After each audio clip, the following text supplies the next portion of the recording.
Hello, everybody, and thanks for tuning in this week to the Storytelling Alchemist show. I've been off for a week. I was on a cruise last week, so I didn't necessarily have a subject scheduled for this week. So I figured what I wanted to talk about is the lessons I learned on my trip. So first of all, I'm going to share you with some pictures and some videos from my trip. And I went to the Costa Maya, Roatan, Honduras, and I also went to Cozumel. So I went to Chichen Itza, the one of the seven wonders of the world, the Temple of Kukukan. So we'll be looking at pictures from that and a video of that as well. And we'll just talk about some lessons learned. But let me also I'm going to share with you a couple other things throughout this show. A Belize trip that's going to be launched here coming up in October, which I would love to invite you all to. And I'm going to have much more very cool things and journeys that I'm going to be taking people on here in the very near future. So one of the things I'm excited about is taking people, because I took my friends to the Mayan ruins, and I realized how much that just makes me excited. And one of the reasons why I encouraged or asked my friend Tina Michelle to come out of retirement was to help me create the Spirit Heart Cruise. And so since 2018, we've been a partnership for the Spirit Heart Cruise. We put out one in 2019 with 126 people.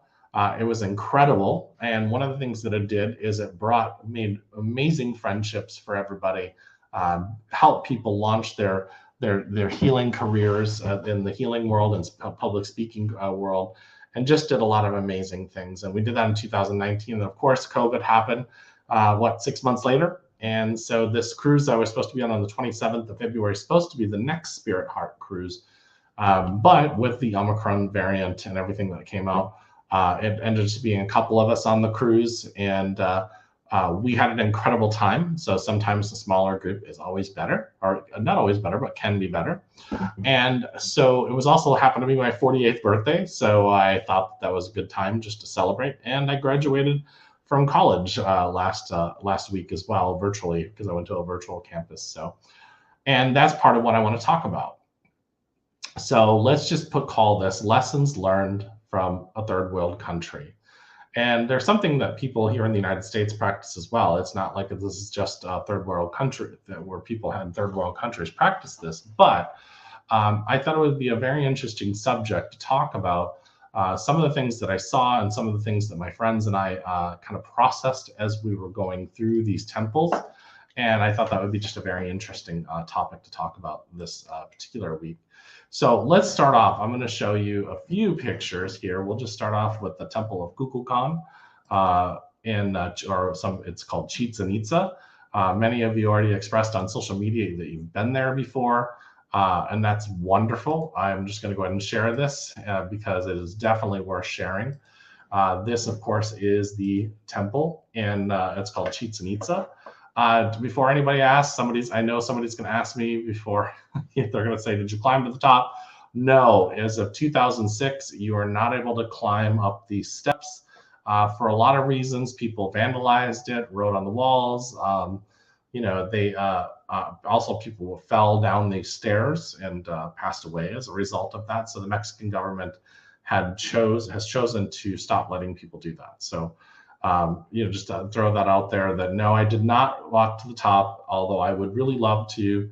Unfortunately, that is just not in the cards right now. I'm sure maybe if I went to try to get special permission from the Mexican government, but I will tell you what, you have to get a license to even do a video camera there, which I misunderstood and just accidentally got some videos here. Some people, there's a lot of misinformation about this. Some people say you can do it with your phone, which I did.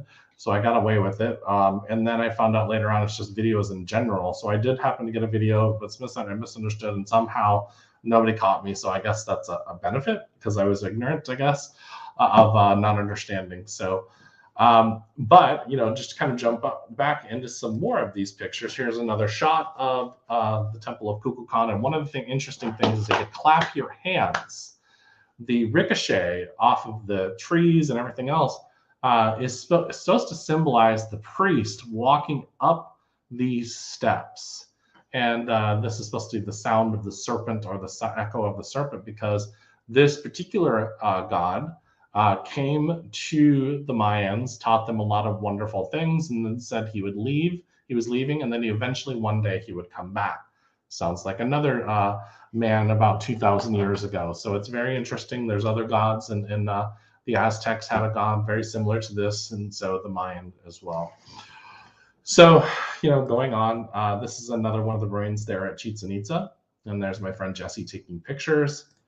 That is not what I want to show you just yet, but I'll stop sharing my screen because there is another video that I want to show you of the entire Chichen Itza Plaza, which I think you guys will really enjoy. So just bear with me. I'm pulling that up really quick. And so I'm just going to start that. But there's just so many cool things. I just wanted to kind of start off with the files here really quick, because I really think that this is something that you guys will really, really enjoy. And here we go. Yeah. Take the sound off because it doesn't really matter. It's just me talking in the background with Damien. But this just kind of gives you an idea of a good portion of the grounds. Yeah, so just a lot of cool things. And there is one more that I want to show you, and then we'll chat a little bit before I show you the rest. But there is this one. If we get closer,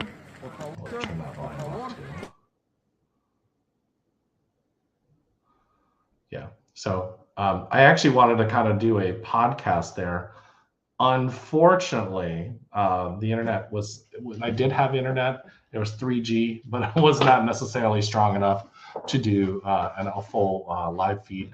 So, next time I'll probably pay for my the video camera fee, which is only a couple bucks, and I'll probably, go from there. Now, one of the things I will tell you is kind of going back to this video real quick.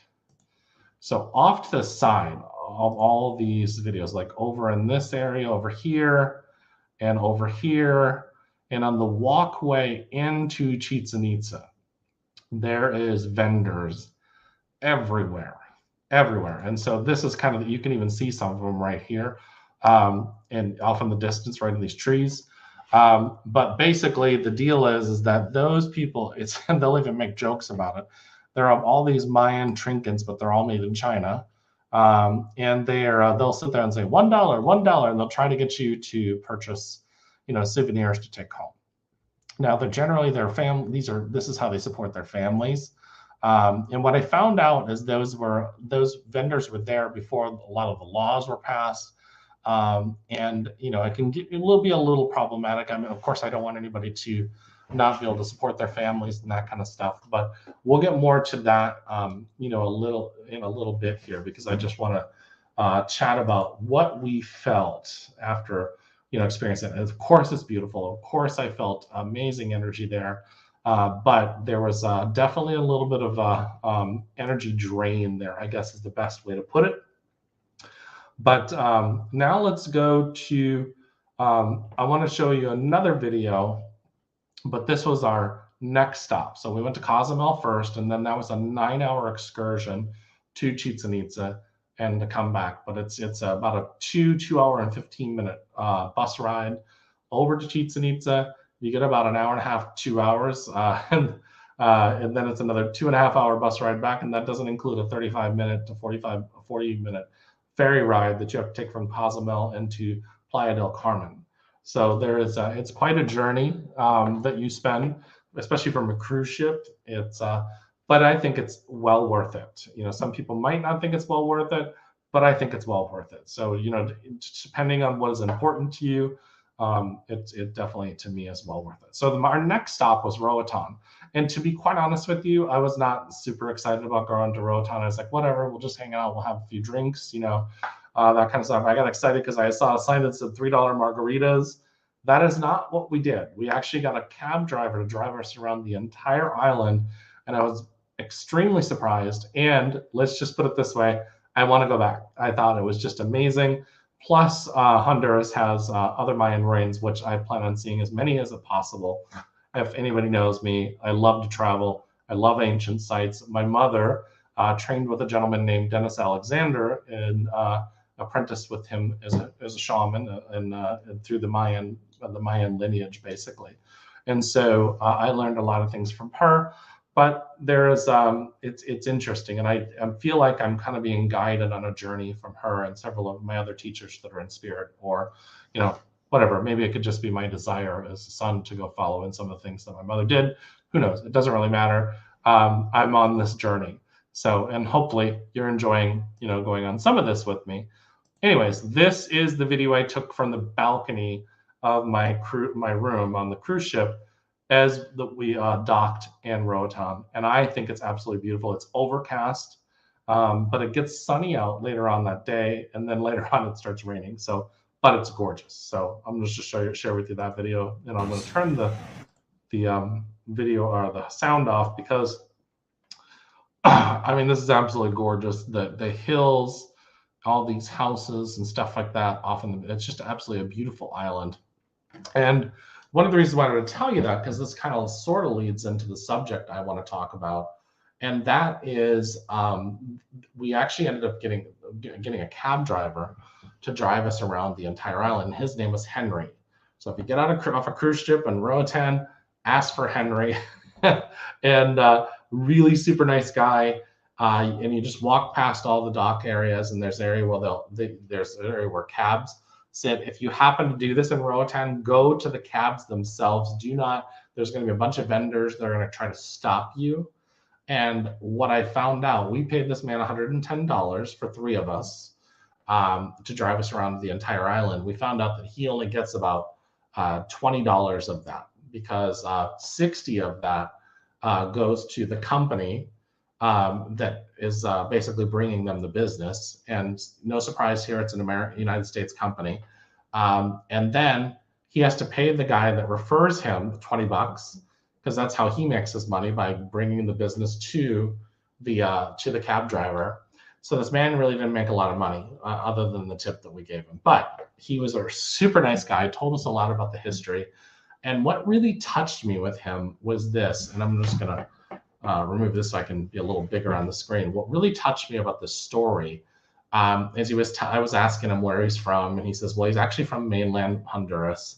And he had been telling us about how he'd been taking his kids to mainland Honduras, even during COVID, to take extra clothes. He had been doing a clothing drive with his church, and then taking over to Honduras and teaching his children that, to serve in the communities and to give to people that needed help. And he said, when we serve, things always come back to us. And it just really touched me. This man went without work for a long time because of COVID, because in Honduras, the kids did not go to school. There was no Zoom calls for school because they didn't necessarily have the technology for that. And, they're actually having trouble getting the kids to go back to school. And what I found out is that some of them were in like high school, sophomore year. They're like 19 years old, and they're having to go back to high school, and they're not going to graduate from high school until they're like 20 or 21. And so, because they weren't able to go during that time frame. So that was interesting to me. But what I really found, and it just really touched me, and he was telling me about, everybody out there working, and just showing us the poorest neighborhoods in the world, and everybody's still smiling. I mean, it was just blew my mind away. Like, everybody's still smiling and joking around. As we would pass by, they would say hi. They were just really nice, kind people.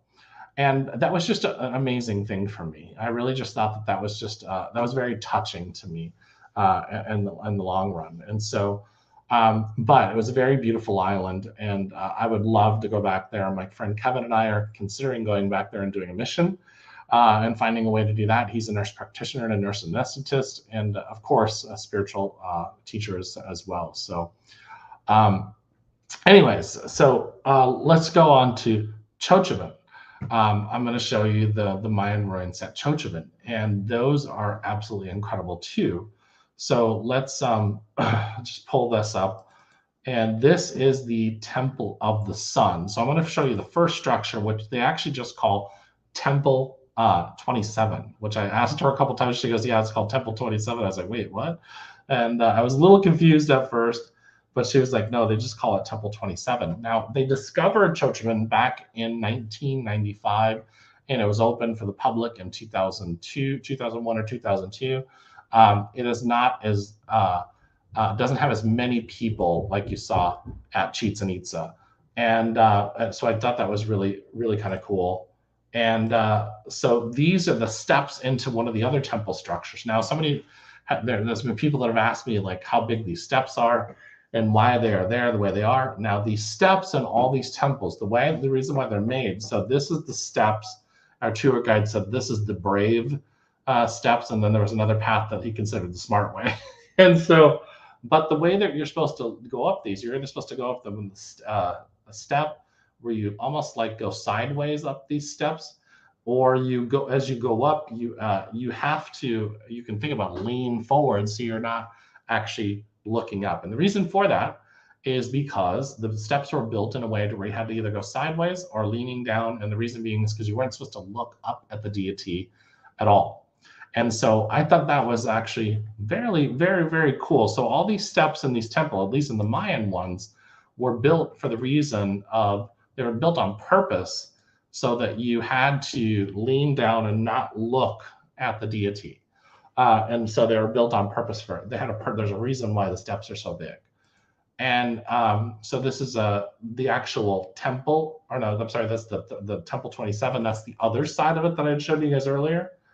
And this is another one of the structures. This is the third structure.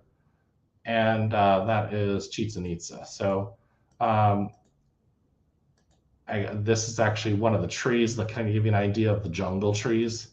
And this is actually Temple 27 as well. So anyways, there's just a lot of cool things that I just wanted to share this journey with you, because I started thinking about all the things that we get upset with or we take for granted here in our country. And, it's just really amazing to me when I think about, we really, in our country, we get really bent out of shape about some of the silliest things. These people are really just working really hard to support their families. I mean, really hard to support their families. And we in our country we get upset about the dumbest stuff. And then all these the ones our mind starts racing and started to villainize everything. And so of course we know that there's something wrong. There's a lot of greed in the world, and that's one of the things I wanted to talk about, is that we felt at Chichen Itza, yes, it's grand and it's beautiful, and yes, I felt some of the energy because I'm very sensitive to energy, but it was a lot stronger at Cozumel. And here's the reason why. And my friend Jesse actually had a dream the night before we got off the cruise, and he said he started seeing the collapse of the pyramid of Kukukong, and just like it going into the ground. But all of us kind of felt like the energy was, even though I could feel some of it, we still thought it was flat. It wasn't the strength that, and I've been there now twice, and I've been to, this will be my 5th Mayan ruin, and the strongest one I had is the one that nobody likes. It's called San Gervasio on Cozumel, which is basically considered to be the Mayan version of Jerusalem. So if you ever get a chance to go there, it's not necessarily, I might do a show on that. But basically, the energy is super incredible there because of the intention behind it. But we'll talk about that more here in a little bit. But it's just literally this, all the people, trying to get you to buy something. And of course, they're trying to support their family. And so it's all about that. It reminded me of the story of Jesus at the temple in Jerusalem, where he got upset about the money changers, the money handlers. And so, and this isn't about right or wrong. So let's just let's not get in there and start making judgments at people, because people are doing the best they can with what they have. What I'm looking at is this is almost in a sense a metaphor for the entire world.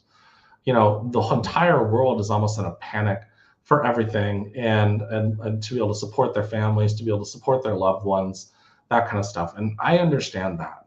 I've been in the worst of situations where I could barely afford anything, and it was really making me look back to a time where if my mother wouldn't have been there, my friend Damien and I would not have ate. And so it just really makes you appreciate that. But it really just kind of touches you when you start to think, we're so upset about these little things, like, and I'm not going to get into this debate with people, but wearing masks into a restaurant. Now, a lot of a lot of those mandates are being lifted, but it really just kind of told me that the world, not just the United States, can be kind of spoiled when it comes to stuff. Now, we can get into all the conspiracies, and to be frankly, I don't want to go on that conversation because I really just don't care. What I do care about is that our energy is in a place of where we're not in our hearts. And what I found from this gentleman, Henry, is he was so genuine in his heart, and he was just so grateful for everything. And so, and the tour guide I had in Cozumel was the same way. Super sincere. He drove 2 hours a day to get to work. Now the tour only lasts 4 hours, so 2 hours there, 2 hours back. That's an 8-hour day. So, but that's a pretty extensive amount of time to come to work, and it's because he wants to be able to support his family. He has a young daughter, and he wants to be able to support her. So, but the amount of gratitude and his appreciation for what he had and what he could do really touched me, because it made me start to think, what am I grateful for? I have a lot of blessings in my life, and yes, I've had hard times, but I have a lot of blessings. And the children in our country got to go to school even during the pandemic through Zoom to maintain their education. This country didn't have that opportunity, and I thought that was a very interesting perspective to take a look at. This isn't about guilting anybody. This isn't about anything else other than what I'm looking at is the lesson for myself about gratitude. And then what I also thought about with these temples is because I was there at Chichen Itza and at Cozumel, and I started asking Spirit, well, what is it that is so interesting? Because I'll feel the energy so much there. And people always ask the question, how does these temples get built and back in such ancient times? And what I will tell you is when you are living in the now, the moment, and now the moment just means I'm at center, or I'm at 0 point, I'm in balance, and I'm in alignment with the earth and with source. And so what that means is I'm actually in effect in alignment with all the cosmic ideas, all the universal ideas, and that universal cosmic book is in alignment with you. So all the knowledge that I need comes in the moment when I need it. And what true faith, and just watching these people, talking to this man who's teaching his children to be of service, to bring clothing to people that need clothing, and food to people that need food. He is looking at this, and because he knows when he gives out there, it comes back tenfold. And so now we don't do that with a greedy heart. We do that because we're in the now of the moment, and it's authentic. And when it's authentic and in the now of the moment, then we can start to understand and see and witness that abundance that comes back to us tenfold.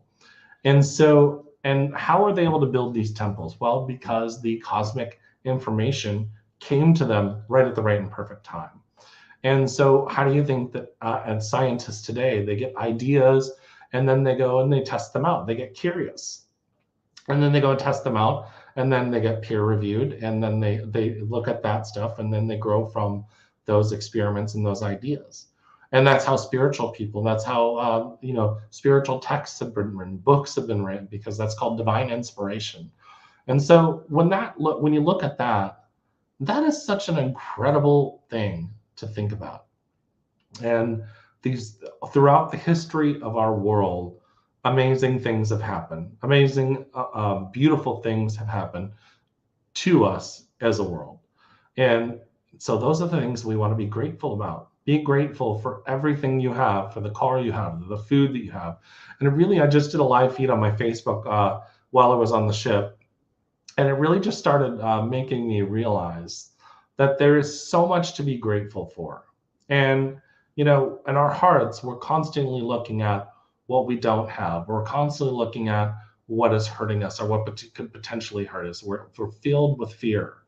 And that's because that's the way we were conditioned. I've been one of those people that have gone through that myself. And as we peel back the layers And as we start to peel and to look deep within ourselves, we start to lose those layers of fear, and we start to live in this now of the moment, knowing that if we need healthcare, healthcare will be there. If we need money, money will be there. If we need jobs, and it'll be there for us.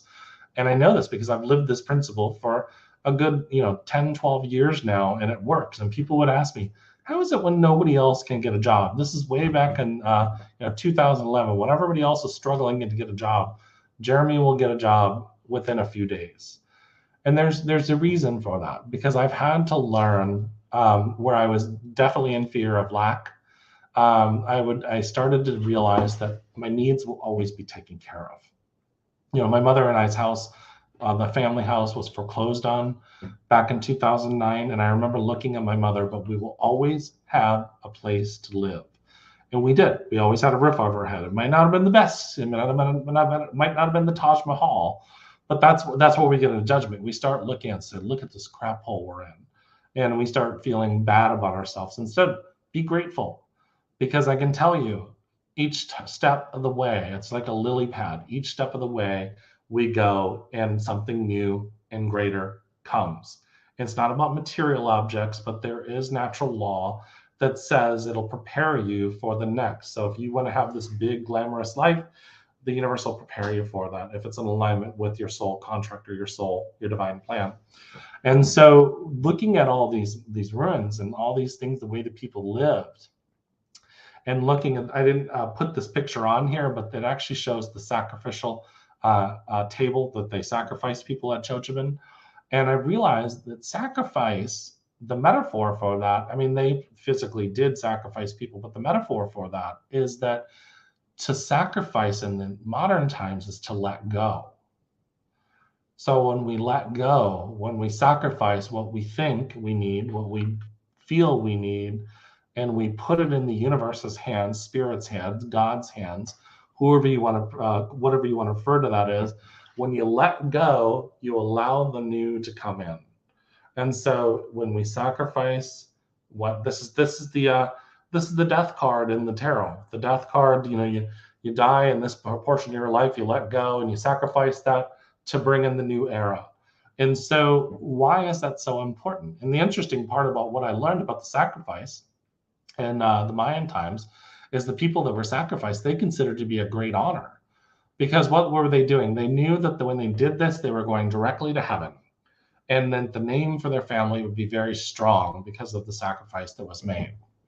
And so what do we do with that in our modern times? We're not necessarily sacrificing human beings. We don't need to do that. That's not what they needed to do. What we can do is we can let go. So when we let go, we lighten our energy field. And when we lighten our energy field, we allow ourselves to ascend into new heights and heavenly states. And so that's really the work, what we need to be doing. And so we have to let go of all these things that have hurt us, all these pains that have affected us, all these lack, all this where somebody let us go from a job and we felt it was unjust, all these things. And that's what helps us attract the world that we want. And I'm going to be doing a lot more. This is what my book is going to be about. My second book, it's coming out at the end of the year, is going to be about this.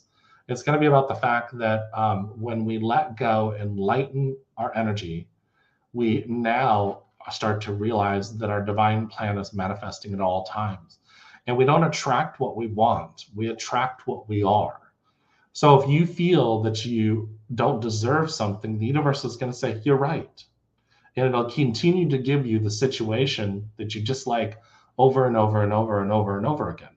But if you feel you deserve the best of everything, but you want it divinely given, then the universe will say, you're right. And it'll give you the best of everything.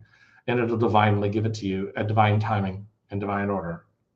And so lots of cool, interesting ways to look at this, but I'm really excited because there's just a lot of beautiful things going on in the world. But I want to end tonight with showing you about a retreat I have coming up in October with Donna Campbell. And it's going to be October 3rd through the 7th. And it's going to be, I'll pull up the website here.